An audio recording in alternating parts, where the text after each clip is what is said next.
le monde, j'espère que vous allez bien et que vous avez passé un bon début de semaine. Bonne ou mauvaise, vous êtes en tout cas au bon endroit pour vous détendre et apprendre quelques astuces mode. Et pour commencer cette vidéo, j'aimerais vous poser une question. Comment vous sentez-vous aujourd'hui dans votre tenue? Confiante, à l'aise ou alors plutôt bof? Vous avez déjà connu mieux et vous aimeriez vous sentir plus rayonnante. Alors cette vidéo est faite pour vous. Aujourd'hui, je vais vous expliquer comment améliorer et perfectionner votre garde-robe pour que vous puissiez vous sentir performante, rayonnante et prête à affronter une nouvelle journée en ayant confiance en vous.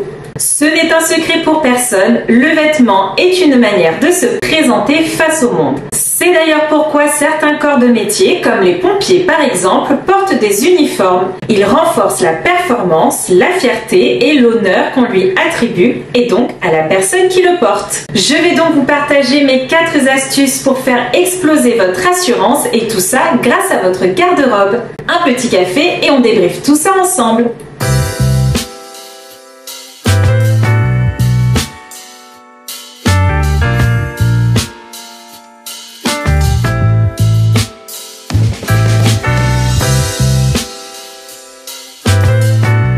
Pendant des années, la mode était de tout dévoiler, jusqu'au string, car les corps très amaigris étaient les plus valorisés.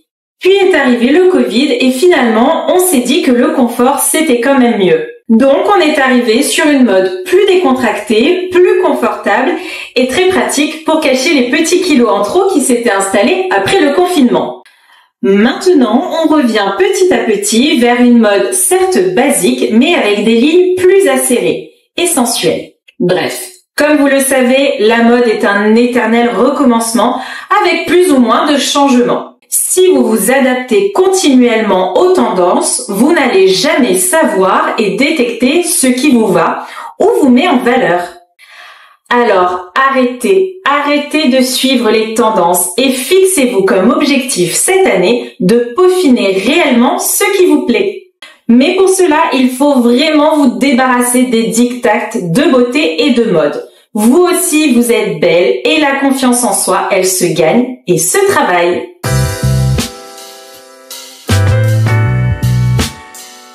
Pour travailler sa confiance en soi, justement, il faut savoir appliquer quelques astuces mode comme la colorimétrie vestimentaire.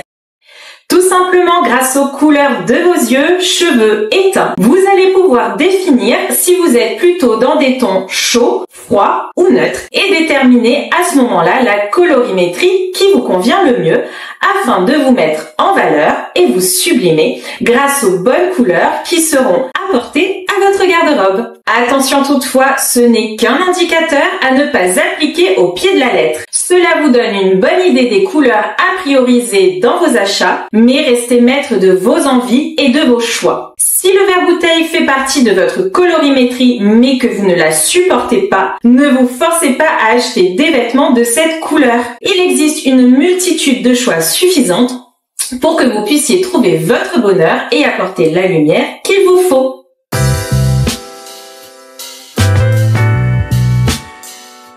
On reste dans le domaine de la couleur et pour éviter toute faute de goût et vous assurer un choix simple et efficace le matin, je vous conseille de mixer au maximum 3 couleurs. Une couleur de base qui sera dominante dans votre tenue. Une deuxième couleur colorée ou claire afin d'apporter de la lumière et ou du peps à votre tenue. À privilégier en revanche pour le haut et les accessoires, c'est plus simple et ça permet d'attirer le regard vers le visage, vers les yeux, donc très important quand on souhaite affirmer sa confiance.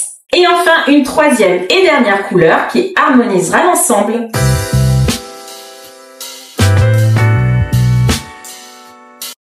Quatrième et dernière astuce peut être la plus importante. Très souvent, j'entends des personnes dire qu'elles ont mis tel ou tel vêtement pour cacher un endroit de son corps. Je vous rassure, on en a tous plus ou moins visibles aux yeux des autres, voire souvent invisibles aux yeux des autres. Alors, au lieu de cacher une partie de votre corps, pour gagner en confiance, il faut au contraire mettre en avant, en valeur, là ou les parties de votre corps que vous aimez le plus. Je vous assure qu'en cherchant bien, vous allez la trouver. Et tout le monde a des atouts, encore faut-il les connaître. Pour gagner en confiance, il faut donc faire le chemin intellectuel inverse afin de se réapproprier son corps. Il sera plus bénéfique et efficace de vous focaliser sur vos atouts au lieu de perdre votre énergie à camoufler vos défauts.